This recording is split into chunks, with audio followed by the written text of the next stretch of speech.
সামনেই আসছে পৌষ পার্বণ উৎসব, তাই ভাবলাম শাশুড়ি মায়ের পছন্দের একটু চালের পায়েস বানিয়ে নেওয়া যাক। এই শীতের দিনে নলেন গুড়ের পায়েস বা বাতাসা দিয়ে তৈরি পায়েস খেতে কারই না ভালো লাগে।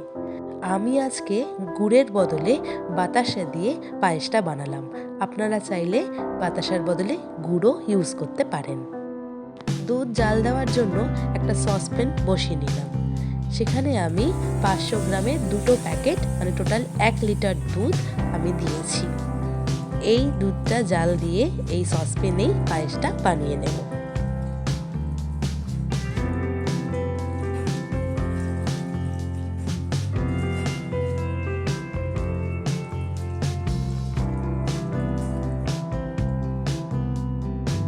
দুধটা একবার ফুটে উঠলেই গ্যাসের ফ্লেমটা লো করে দেব। এখানে আমি হাফ কাপ বা 75 গ্রাম গোবিন্দভোগ চাল নিয়েছি। চালটা খুব ভালো করে ধুয়ে তারপর কিছুক্ষণের জন্য ভিজিয়ে রেখে দেব। এখানে আমি কিছু কাজু বাদাম আর কিশমিশ নিয়ে নিয়েছি, সেগুলো জলে ধুয়ে সোক করে রেখে দেব। 2 থেকে 3টি এলাচ আমি হামানদিস্তা দিয়ে গুঁড়ো করে নিয়েছি, সেটা দুধের মধ্যে মিশিয়ে দিলাম। এটা দিলে পায়েস থেকে খুব সুন্দর একটা গন্ধ বেরোয়।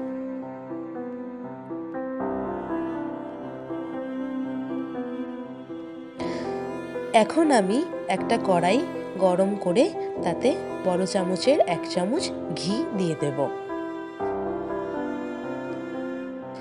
ঘিটা গলে গেলেই ভেজানো চালটা জল ঝরিয়ে এর মধ্যে দিয়ে দেব আর খুন্তি দিয়ে আস্তে করে নাড়িয়ে নাড়িয়ে এটা কিছুটা ভেজে নেব।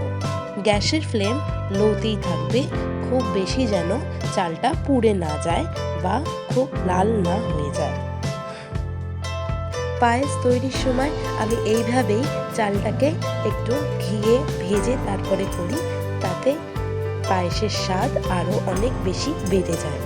আমার মতন অনেকেই হয়তো এই প্রসেস অবলম্বন করেন। মোটামুটিভাবে চালটা ভাজা হয়ে গেলে এইবার চালটাকে দুধের মধ্যে দিয়ে দেব।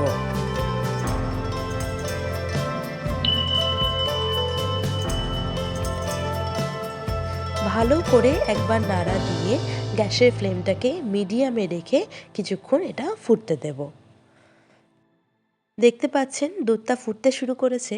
এখন আমি একটা গামলার মধ্যে কিছুটা জল দিয়ে, কিংবা আপনারা কান্দা উঁচু থালাও ব্যবহার করতে পারেন, তার মধ্যে কিছুটা জল দিয়ে এটাকে ঢাকনা দিয়ে দেবেন আর গ্যাসের ফ্লেমটাকে লো করে দেবেন। ঢাকনার উপরের জলটা গরম হয়ে গিয়ে ধোঁয়া বেরোতে শুরু করেছে। এখন আমি চেক করে নেব যে চালটা কতটা সেদ্ধ হলো। আমার মা এই প্রসেসটা আমাকে শিখিয়েছিল যে ঢাকনা দিয়ে করলে দুধ উতলাবেও না, আবার চালটাও তাড়াতাড়ি সিদ্ধ হয়ে যাবে। তাই জন্য আমি এইভাবে করি আর আপনাদের সঙ্গেও এটা শেয়ার করলাম। দেখছি চালটা আরও কিছুটা সেদ্ধ হওয়া বাকি আছে, তাই আবার এটাকে ঢাকনা দিয়ে দেব।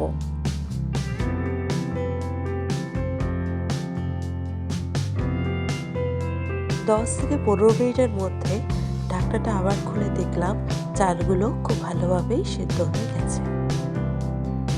এখন আমি 250 গ্রাম মতন বাতাসা এর মধ্যে দিয়ে দিলাম।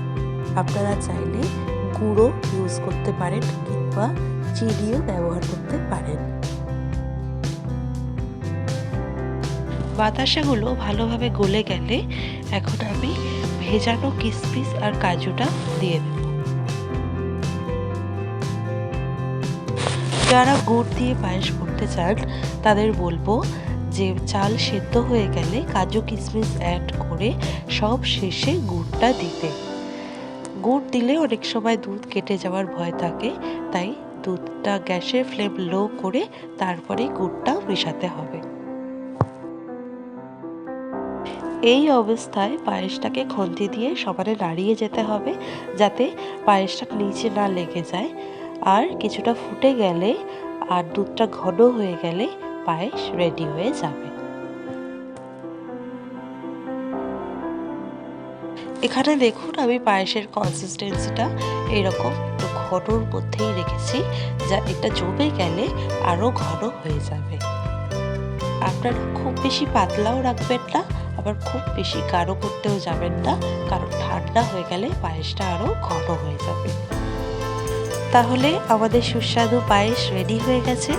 উপরে কিছু আমন্ড, কাজু আর কিশমিশ ছড়িয়ে আমি ডেকোরেশন করেছি। আর মাও টেস্ট করে বলে দিল খুব সুন্দর হয়েছে। তাহলে আমার পায়েস বানানো সার্থক হলো।